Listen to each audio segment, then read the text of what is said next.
Dr. Gerald Horne, I worry that some of my audience or listeners don't know who you are. You've written many books. How many books have you written? Probably published about 3 dozen books. 3 dozen books. Okay, that's a lot of books. Where's a good place for someone to start to get a sense of your bibliography here? Well, it depends. I mean, in terms of my understanding of what's unfolded in North America, you may want to start with my book on the 16th century. In terms of what unfolded in 1776 to lead to the foundation of the United States of America, you may want to focus on my book on 1776. In terms of boxing, I've only written one book on boxing, so you can just look at that one book, The Bittersweet Science. Science, yep. Yeah. I wrote one book on music, on jazz, if you're interested in jazz and justice. So I guess the point is you cover a lot of different topics, right? Because some people write a lot of books, but it's all the same book. You don't do that. There's a tremendous amount of topics which you've covered, and I'll say having read some of the books, a small number, they're very dense. They're not fluff, you know. So my follow-up question is, like, where does this fecundity come from? How do you manage to be so prolific? What drives you to write so much?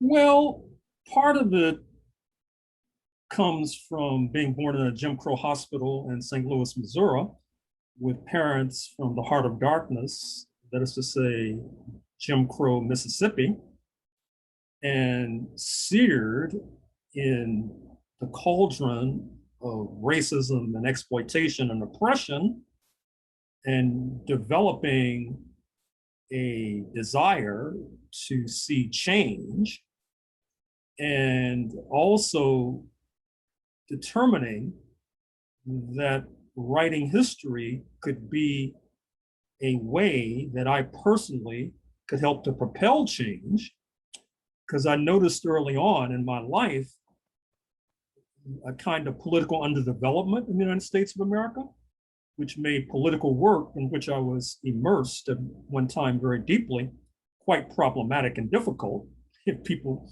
don't really understand the country in which they're struggling, which I found to be the case. And so I decided to turn my industry to writing history. And then, of course, fortunately, I was able to get an endowed chair at the University of Houston, which finances travel to different archives. That's really the part of the quote secret unquote, is having the resources to travel. I think if anybody had the resources to travel, they probably could produce as much as I have. Mm-hmm. Mm-hmm. And the other thing I'll say about your books, and this is what I hope to sort of draw out over the course of this conversation that we're going to have, is these are books which are like meant to knock you over. You know, these are like fiery books, I would say, at least for people who grew up in white America, who grew up with a particular narrative about their history, and to sort of like to look at that a little bit, you know. So one of the books which I read is the Counter Revolution of 1776. So, you know, of course, as an American, I know about the Revolution of 1776. You know, I've seen the musical Hamilton by the great documentarian Lin-Manuel Miranda, and there's this understanding of taxation without representation. But what is the Counter Revolution that title refers to? Well, it reflects the fact, which many historians have acknowledged, but they acknowledge it and then move on, which is about several orders of magnitude. The Africans did not side with the slave owners, which should not be surprising. Why should slaves fight side by side with their so-called masters in order that their masters could get more authority to oppress them more profoundly? But see, in the United States, there's this felt desire, even by friends on the left, I'm afraid to say, some might even say particularly by friends on the left, to make sure we're all on the same page, even though it doesn't make any sense for the enslaved to fight side by side with slave owners. And of course, we did not. And of course, because we did not, that helps to explain why we've been treated so shabbily and atrociously under this US regime, because when you fight a war and lose, you should expect to be penalized and pulverized forevermore until you can turn the tables. And so increasingly, this idea is being picked up. I mean, for example, let me cite a few cases. You may be familiar with the HBO Max series by the Haitian filmmaker Raoul Peck, Exterminate All the Brutes, which I highly recommend. I intend to see it. I intend to see it. Yeah. Which is a very sharp exploration of settler colonialism, a phrase, by the way, which is increasingly entering vocabularies after a quite alarming absence. And then there's the book by the scholar, Tyler Stovall, former UC Berkeley and UC Santa Cruz professor, accorded the highest honor in the profession by being elected as president of the American Historical Association, presently dean of the graduate school at Fordham University in your neighborhood, in your neck of the woods. His book, White Freedom. And I do interviews for KPFK in Los Angeles, a Pacifica station. I interviewed him the other day and about that book, and I asked him why he wrote the book, and he said something that was similar to what I was just saying, which is that trying to explain how and why the Africans, as I've said, everybody acknowledges it, did not side with the slave owners, and also why the proclamation of the United States and the continuing enslavement of Africans is treated as a paradox. How could these men who were so articulate about liberty and freedom continue to enslave Africans and commit genocide against Native Americans? And of course, these so-called historians of the United States come up with all sorts of weak-kneed excuses. But the thing about history is that it moves on. I mean, our ideas about the Civil War today are not necessarily what they were in 1890. Our ideas about the period following the Civil War, speaking of Reconstruction, today is not the consensus of 1930, for example, at least amongst the Euro-Americans, those who describe themselves as, quote, white, unquote. And so I dare say that with Raoul Peck, Tyler Stovall, you mentioned Disney, the Paramount Black intellectual Ishmael Reed has done a spoof and a send-up of Hamilton. Yeah, Hamilton. For example, Nicole Hannah-Jones, 1619 Project of the New York Times. She's come under withering fire for having the temerity to question the creation myth of the United States of America. So I could go on in this vein. And what's interesting, and then of course, on the Native American side, Roxanne Dunbar Ortiz, in a number of recent books, is questioning from the Native American perspective, the creation myth of the United States of America. And to put a cherry on the cake, if you're a US football fan, you might have noticed that the NFL, this billion-dollar entity, is now, in addition to playing the national anthem, is playing the, quote, Negro national anthem. Because, of course, that league and the football players, 75% Black, implicitly, they're saying, I don't think the national anthem covers my experience. And of course, if you look at the lyrics, particularly the third stanza, which denigrates Black people for having the audacity to side with the British during the War of 1812 in terms of the sacking of Washington, D.C. in August 1814, sending President James Madison and his garrulous spouse Dolly fleeing into the streets one step ahead of the posse. Now, of course, the NFL union, players union, and the players, they have enough tact and diplomacy not to bring up those uncomfortable facts, but the playing of this new national anthem speaks for itself. It speaks for the fact that just as in France, I think you've had 5 republics thus far. United States, I guess you could say we've had 2, considering post-1865 as the creation of a new republic, which I think is fair. But obviously we need a 3rd republic in this country. And people in the United States, they don't ask themselves the most basic questions. Like just a few days ago, the statue of Robert E. Lee was uprooted from Richmond, Virginia. Now, how is it that a man who commits treason, leading to the deaths of hundreds of thousands of people and attempting to overthrow the government, why do you build statues to him?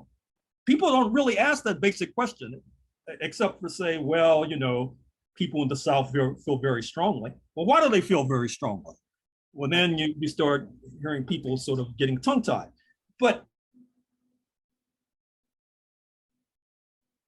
I think it's partly because people in 1861 thought they were walking the footsteps of 1776, just as I'm writing a book about Texas, the counter-revolution of 1836, seceding from Mexico in order to perpetuate slavery. They thought that they were walking the footsteps of 1776. And of course, if you go back to what kicked it off after all, which most US historians ignore, the so-called Glorious Revolution of 1688 in England, which led to a great leap forward for the African slave trade. And of course, the clipping of the wings of the monarch, that too was driven by slavery and the lust for land. But of course, these historians in the United States, rather than looking at these material factors, they prefer to look at these ethereal factors like liberty, freedom, blah, blah, blah. Right. And you just said that, you know, the way that the South in the Civil War saw themselves as walking in the footsteps of the revolutionaries in 1776. So counter-revolutionaries. The counter-revolutionaries of 1776. So my takeaway from your book is that they're correct, that they were walking in the footsteps, because it seems to me, based on the way I understood what you were saying, that to a much larger extent than we've been taught, the counter-revolution of 1776 was a revolution about slavery, about fighting against an incipient abolitionist movement in England. Is that it's interesting when you raise that? These U.S. historians, poor souls, when you talk about an incipient abolitionist movement, they tend to look. They don't look at the enslaved themselves. Even though if you look at the Caribbean is on fire. That's all part of the British Empire. You had Stone Nose Revolt in South Carolina in 1739.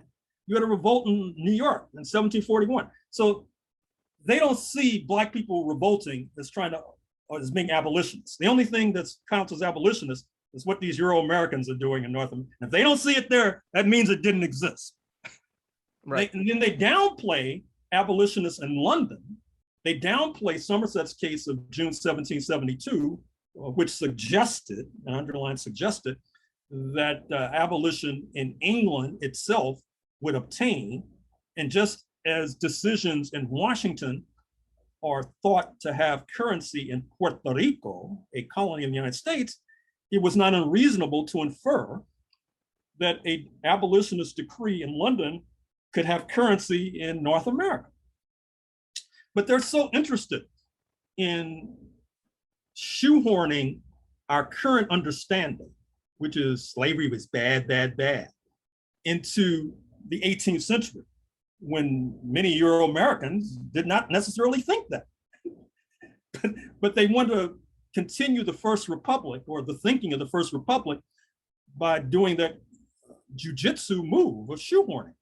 And it really doesn't work very well. And all it does is alienate, and it really confuses a lot of people.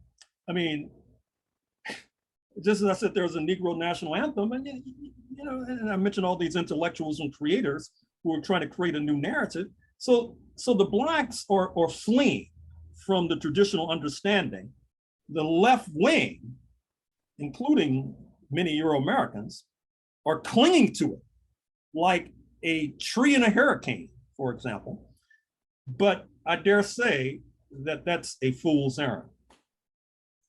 Yep. Okay. If it's okay to you, if it's okay for you, I would like to read a quick excerpt here from 1776. I like to read, just to share with you an example of what jumped out at me, and also to give the listener an example of what we're talking about. Particularly your voice, sort of share your voice with the reader. And so I'm reading towards the middle of the book here. Okay, so we have this instance of a British pastor who traveled to Maryland and Georgia in 1739, and he comes back, from to England, horrified at what he sees. And he says that, given the atrocities perpetrated against them, he wondered why there were not more instances of self-murder among the Negroes, or that they have not more frequently rose up in arms against their owners. Virginia has once, and Charleston more than once, been threatened in this way. He said, in a manner that suggested he would welcome further revolts. He twisted the knife further by warning that a foreign enemy is now threatening to invade you, which combined with African unrest could spell the doom for the entire colonial project. His words were mirrored by those of Samuel Johnson, who began to attack slavery as early as 1740. And so I think this is sort of echoing some of the themes that you've been talking about, how in the fight between America, the colonies, and the empire, the slaves are playing this sort of pivotal role, and it's creating this sort of powder keg that the settlers see themselves sitting on, and they're, I guess, one of the things that comes out in the book is they're constantly panicked about, and they're constantly trying to figure out what are they going to do when the slaves sort of join England in this war, for example. Well, what's interesting is that it's not only the enslaved seeking an alliance with London, it's also the enslaved seeking alliances over the decades and centuries with the Native Americans. Or if you go back to the origins of settler colonialism in St. Augustine, Florida in 1565 by the Spanish, you'll find that the enslaved not only are seeking alliances with the indigenous of Florida, and then to a certain extent, they merged subsequently, but also with the enemies of Spain, which included, of course, the French and the English. And then as you go through the centuries, and this has been a particular project of mine, I've talked about the enslaved seeking alliances with Native Americans, with Japan in the 20th century, with Moscow in the 20th century, with Mexico in the 19th and 20th centuries. And so these US historians, being kind of unacknowledged nationalists, as I said, they want us to be on the same page. And so when you have these Black people who are saying, no, we're not on the same page. We're trying to get free. And if that means making alliances with your antagonists, well, so be it.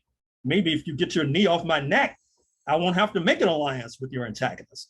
But right. Instead of talking about how you get your knee off my neck, you continue to construct these fantasies about how we're all on the same page. I mean, so it's quite a dilemma. And as I said at the top, it's not very explanatory, because I think that one of the reasons we write history is to try to improve the society and improve the world. At least that's my philosophy. It's like if you go to a doctor and the doctor takes a medical history and they try to figure out the medical history of your parents and grandparents so that they can maybe figure out what's going on with you. Now, if these current historians, and some of our friends on the left as well, were doctors, after the doctor took the medical history, you, the patient, would say, okay, doc, what's the prescription? Where do we go from here? And the doctor would say, oh, I'm just interested in history for history's sake. I'm not interested in improving your health or well-being. I mean, you probably just get up and walk out of the doctor's office. What good is this? I mean, what is this guy? Is he nuts?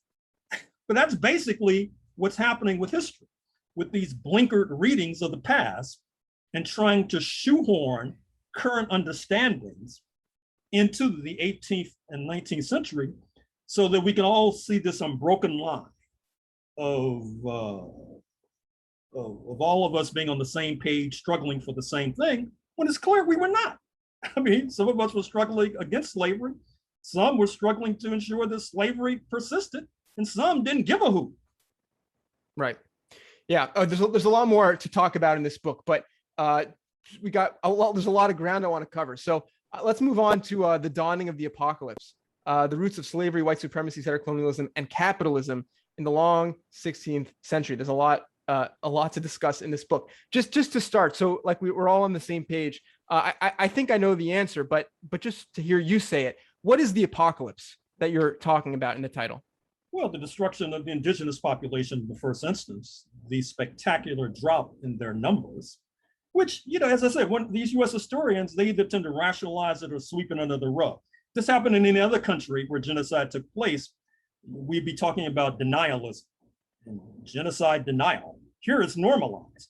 And then, of course, what happened to Africa and the Africans in terms of the African slave trade, uprooting people by the millions and sending them across the Atlantic packed like sardines in a can so that they could work for free for centuries. That's the apocalypse. Yeah. And I think that's so important. And one of the things that you'll hear, not you necessarily, but people will hear from the right or from these, moderates, the moderates who are anti-identity politics. They'll say things like, this isn't Trump's 1776 project, for example. They'll say things, everyone was doing slavery at the time. They'll say things like life was so bad back then anyway, like everyone was dying in war and life was so bad. Why dredge up the sins of the past? That kind of a perspective, that kind of a rhetoric. And you're obviously pushing back against that in no uncertain terms. Well, it's interesting. So I got this American Book Award for the Dawning book. So I recorded my acceptance speech just the other day, and one of the things I said is that these defenders of the United States, let's call them U.S. patriots, they're like shifty lawyers. They're like shifty lawyers who say for their client, he didn't do it and he won't do it again. And so right. On the one hand, they say, oh, this was a spectacular project, a city on the hill, these unique founding fathers. We haven't seen the likes of them before or since. And then when you bring up these nettlesome questions of genocide and enslavement, they say everybody was doing it. Well, I thought they were special. I guess they weren't so special after all then. So, which is it? Were they special or were they like everybody else? And were they ordinary? Now, obviously, you're saying the latter. And if they're ordinary, why are we praising them to the high heavens and continuing to walk in their footsteps? And of course, that elides something that I'm afraid to say many of our historians have ignored, which is the differences between various forms of European colonialism. As I say in that book, the Spanish, who had the first movers advantage, were religious sectarians. That's the import of the Inquisition, where Muslims eventually were chased out of the Iberian Peninsula after ruling for hundreds of years, where the Sephardim and the Iberian Jewish population was chased out of that part of Europe after residing there for centuries. My grandparents and great grandparents. I'm of Moroccan Sephardic lineage. Is that right? Yeah. Oh, far out. Yeah. And so they were religious sectarians. They had the first movers advantage. England, and they were Catholic too, actually, which is not a negligible fact. England sided with Martin Luther post 1517 with regard to the so-called Protestant sect, which is what it was called then. They were the scrapping underdogs. And so if they were to feast at the banquet of colonialism and the slave trade, religion just would not do.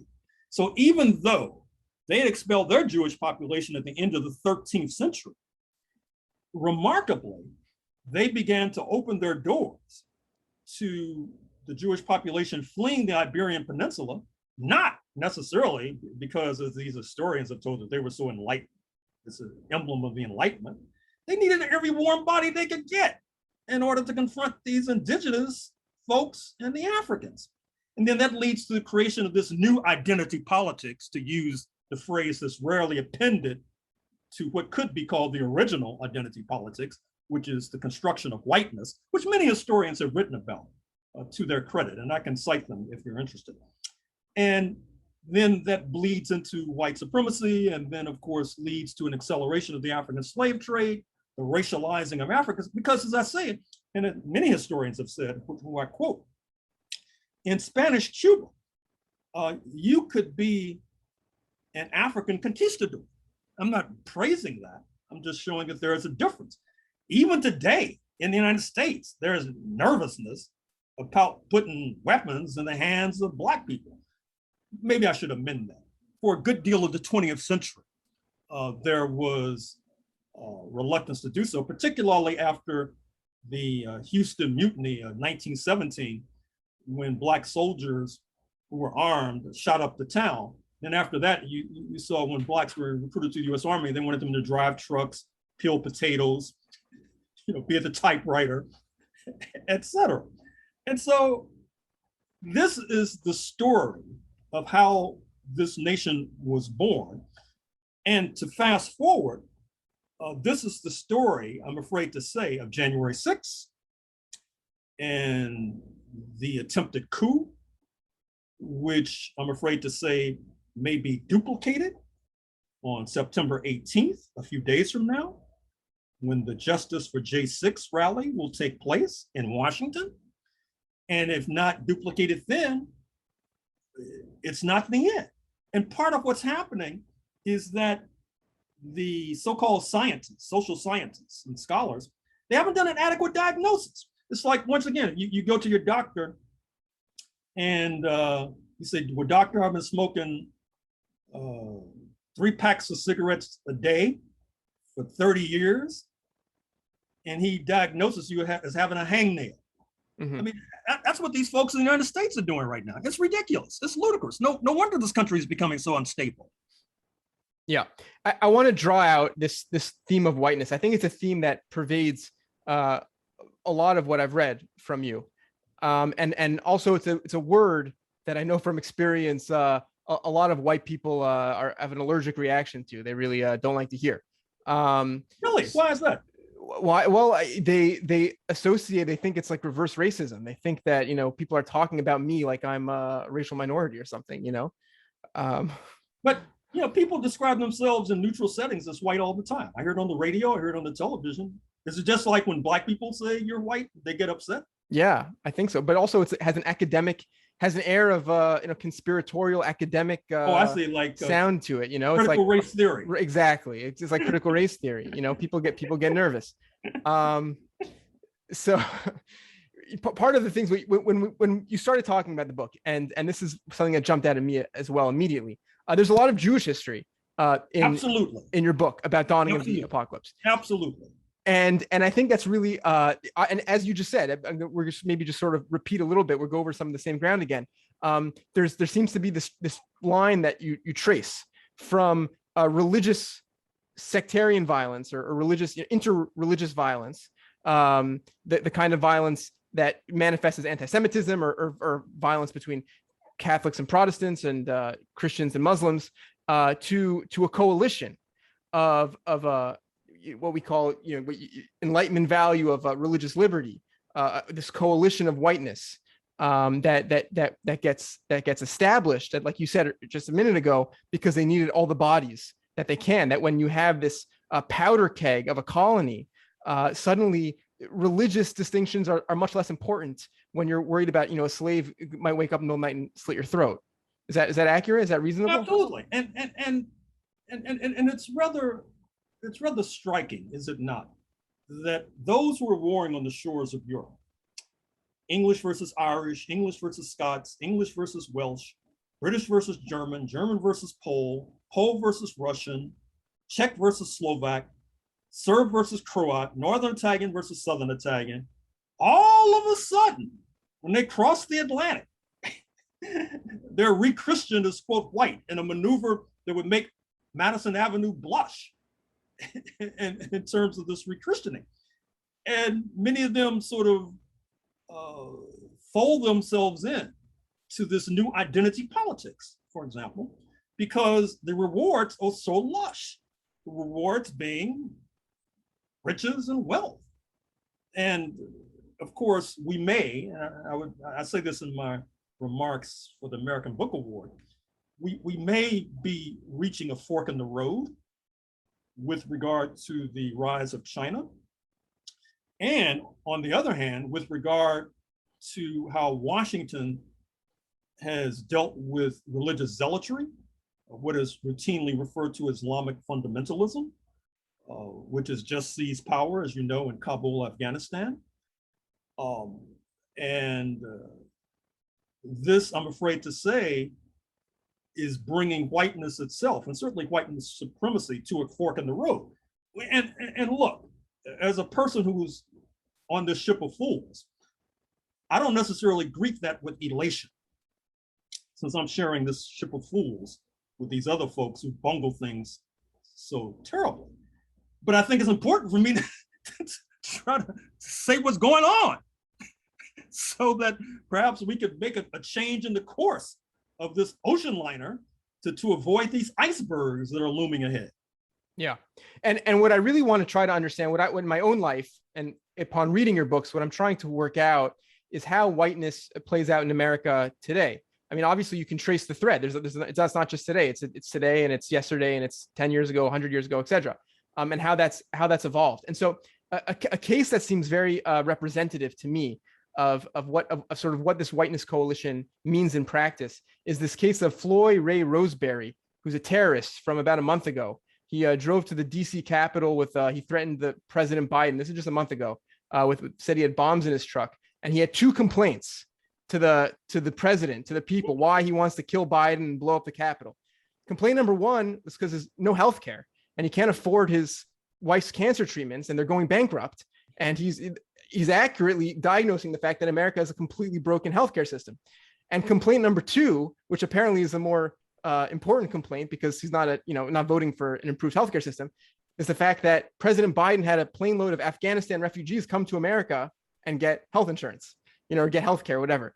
And so this idea of more important than fixing a broken healthcare system is excluding others from that healthcare system, seems to be sort of a deep tragedy of the American society today. Well, it's like that old US saying, it's not enough for me to succeed, you must fail. Or as the late Gore Vidal once said, a little something inside me dies every time I see a comrade succeeding.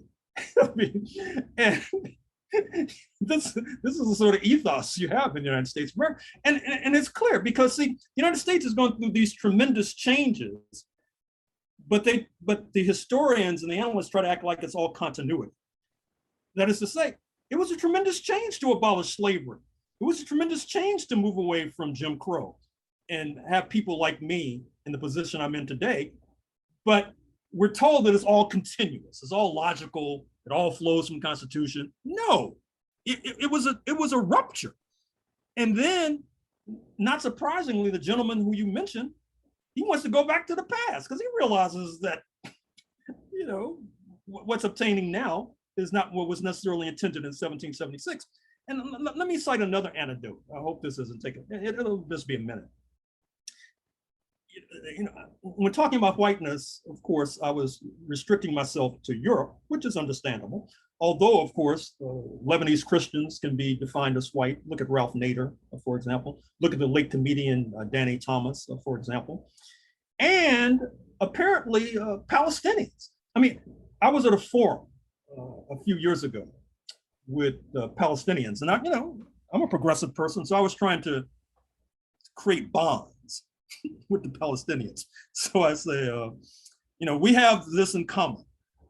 You're struggling against settler colonialism, and we here in the United States, like myself, we're struggling against settler colonialism. One of the Palestinians said, whoa, wait a minute.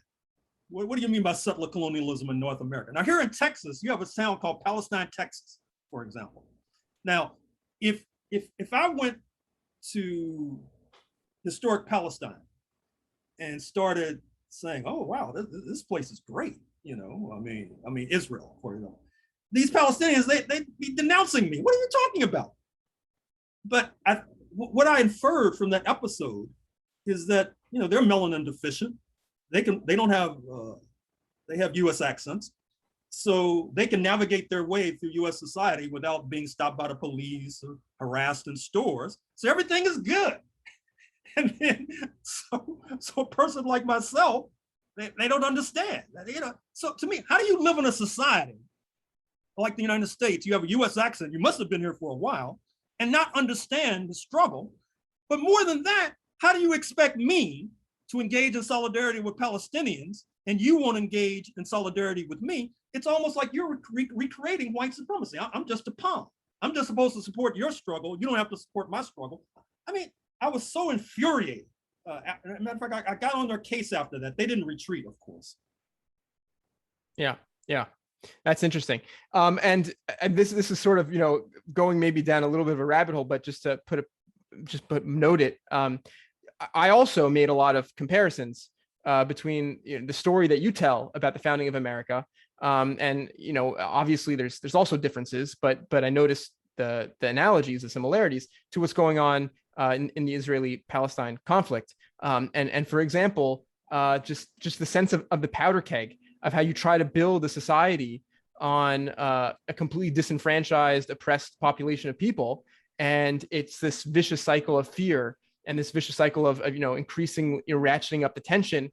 And then also, maybe, again, this is more of a stretch, let's say, I don't know, you tell me if this is too much of a stretch, but the foreign ally, in the case of America, it's the England colonial power, but in the case of Israel, it's this American ally who has some perspective of distance, and is sort of like this attitude of like, what is going on in that, in that satellite state over there? It's like crazy, but and that kind of, creating a sort of, potential, rupture, for better or for worse, possibly for worse.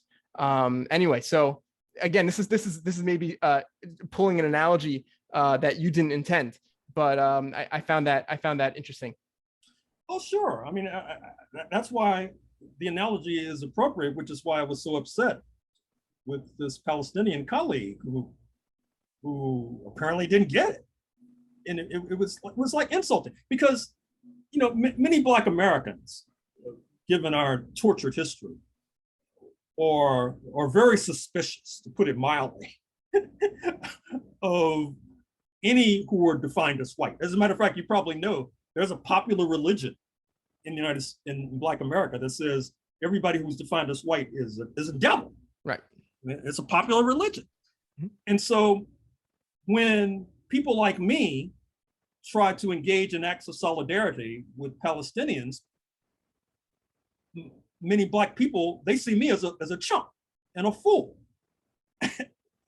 And of course, in this particular episode, these Palestinians, they made me feel like a chump and a fool. I mean, basically, because they can only see their struggle.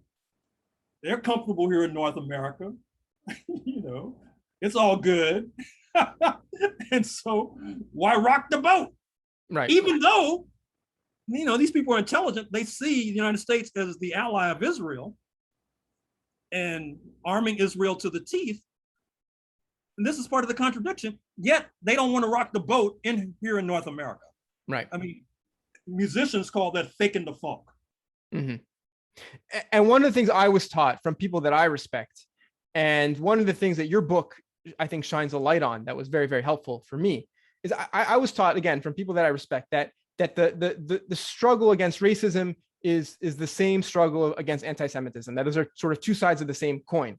And that makes sense, I think, on a sort of abstract intellectual level, but I think your book sort of traced that path, how, some of the anti-Semitism that you had going on in Europe sort of contains some of the seeds for the racism that took root in America. Well, one of the things you can infer, particularly from that book on the 16th century, is that the United States and this settler colonial project is more fragile than some might imagine. What I mean is that particularly with the rise of this right-wing populism and this right-wing nationalism, which is not only a white right-wing nationalism, it's a white Christian right-wing nationalism. And given the fact that, I'm afraid to say, many first of all, there's the mistake. I've seen this in Bret Stephens in the New York Times, where he conflates Europe and North America. That is to say, because, to use the example I use in the book, of Felix Rohatyn, the late affluent Jewish American financier, in the United States, he's not necessarily described as Jewish because, of course, there's the Whiteness project. Whereas in Europe, in France, which is where his roots are, he would be described as Jewish because that's a population that has been singled out, that oftentimes, as you know, during World War II was shipped to concentration camps, etc. And so I think it's a mistake to conflate the European experience and the North American experience with regard to the Jewish population. And particularly since it leaves the North American experience smelling like roses. And I think it lulls people into a false sense of security, number one, like it can't happen here, like it did happen in Europe. Because if you begin to dig down on this relatively recent settler colonial project, as I said, there was very deep and pervasive anti-Jewish fervor in England. They only made a creative adaptation because their backs were against the wall. And so who's to say they won't make another creative adaptation? Yeah. So that's what people need to realize. Yeah. Before we finish, I think we'd be remiss if we didn't talk a little bit about capitalism. So, I mean, libertarians, for example, the right in general in America, there's a sense that capitalism is the default state of man. If you put man in the wilderness by themselves, they're going to engage in trade. And any distortion of capitalism is like a distortion of the most like fundamental natural law of mankind. But what is capitalism? You talk about the roots of capitalism in your books. Can you help me understand that a little bit? Well, first of all, I don't think you should necessarily conflate trade and capitalism. I mean, you have certain kinds of trade that are taking place under feudalism, for example. But capitalism is a system of administering a society based upon workers selling their labor to a capitalist. And under the way the system operates, if the worker who sells their labor was to receive the full value of the wealth that they had created, there would be no profit. And it would not be in the interest of the person that hired them to hire them. Because what would be the point of having a worker knit mittens all day that are then sold for $20 a pair, and the worker gets the entire $20? That wouldn't make any sense.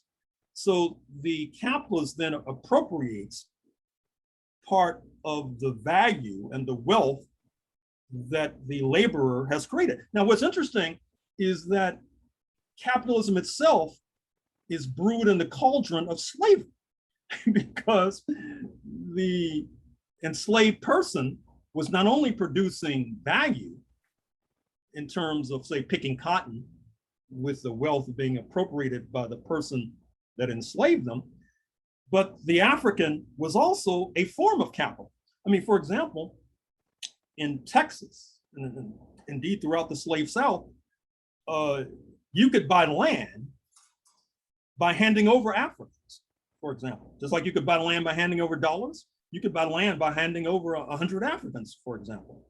And so I think that the historians in the United States have not done an adequate job of scrutinizing what are the implications today of having a society that was grounded upon humans being treated like cattle, because you could also buy land by handing over cattle or horses or mules. And what are the implications of that, of having a significant population treated like animals? What does that say about how this population is treated today? Perhaps you can infer or draw connections with George Floyd, for example, and all the spate of police killings, for example. Stop seeing it as some sort of happenstance or coincidence, but seeing it as flowing inexorably from the roots of this society, which then, of course, leads to a critique of capitalism, which, of course, is seen as the mark of the devil in many circles. Is there a connection between the struggle for civil rights and the labor movement in America? Oh, absolutely, absolutely. And you know, I've written about this. In fact, I've done some labor histories. You can look on my Wikipedia page to see the titles. But of course, many of the top labor leaders were of African descent. Ferdinand Smith, who was a founder of the National Maritime Union, for example, the Union of Sailors, for example. And unfortunately, I'm afraid to say that the labor movement in some ways had its origins as sort of a system that was designed to protect workers defined as white. It reminds me of I did a book on Southern Africa, and at one time, the so-called radical movement in South Africa had a slogan, "Workers of the world unite for a white South Africa." You could transfer that to a degree to North America. And of course, it took a real struggle to try to erode that kind of thinking, although I'm afraid to say it has not been eroded altogether. Mm-hmm. And let me think about my next question for a second. If I think too long, we'll cut this part of the video out. Of course. So let me just think for a second. Why is America such a fundamentalist Christian nation, in your opinion? Well, I think for a number of reasons. The First Amendment proclaiming freedom of religion notwithstanding, the fact of the matter is that settler colonialism comes out of religious conflict, as I say in my 16th century book. It was fundamentally a Protestant project from its inception, at least on the English side. And then they made the adaptation to let in others, including Catholics, by the way. I point out, I think in the 16th century book, if not that in my 17th century book, how even if you look at Washington, D.C., it's no accident that, or if you look at Maryland, Maryland is basically started by English Catholics, for example. Georgetown, major university, was started by Catholics. Catholic University speaks for itself. But that was a creative adaptation. It was fundamentally a Protestant project with oftentimes begrudging admission to non-Protestants, such as John Kennedy becoming the first non-Protestant president in 1960, such as not having a Jewish president as of yet, as of 2021. And such as the still persistent anti-Semitism that exists in the United States. So I think that the short answer to your question is that this kind of Christian fundamentalism grows up with the very roots of the settler colonial project. Yeah. Okay. Final questions. We're getting to the end. When conservatives talk about the left, the nefarious left, critical race theory and the way where the discussion around race is changing in America, they worry about demonizing our founding fathers. They worry, people think America's evil or things like that. How do you think about these terms like good and evil? How does the study of history affect your thinking about human beings in general? Well, I'm not a philosopher like my friend Cornel West, so I'll leave discussing good and evil to those like himself. I will say that history is replete with wrong.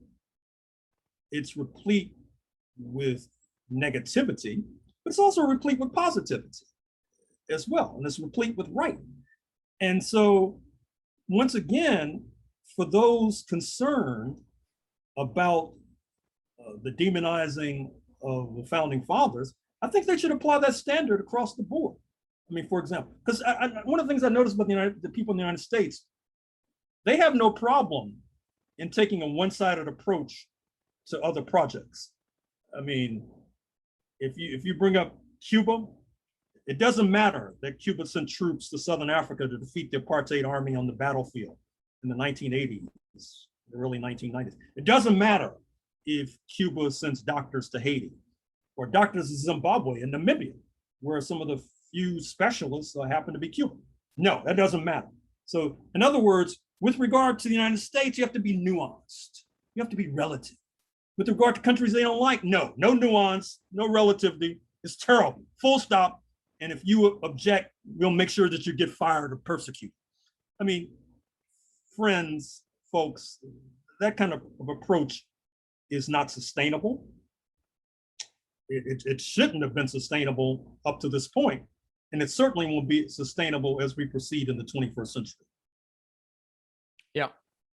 And I guess just last question to end. I mean, you're the expert diagnostician. I'm not sure if I'm pronouncing or saying that word correctly, but in terms of creating the correct diagnosis of America today. But what's the what are we looking towards in the future? Are you hopeful about the future? Are you pessimistic about the future? What are the key battles that you want people to be thinking about going forward? Well, I'm hopeful and pessimistic. I mean, so as I said, I do this interview show on the Pacifica station in Los Angeles. And of late, I've been bringing on guests to talk about expatriation. The problem is finding a safe harbor, basically. But I think for Black people, given how we've been demonized, speaking of demonized, just about anywhere outside the United States could be considered a safe harbor. That's when I first started going into London to do research. That's one of the things that got me on some of these projects, because I was treated so much better in London than I was treated in New York. I mean, and I couldn't understand it. Because I was born here in the United States. I wasn't born in London. And people treated me respectfully. And, you know, it sort of blew my mind. But in any case,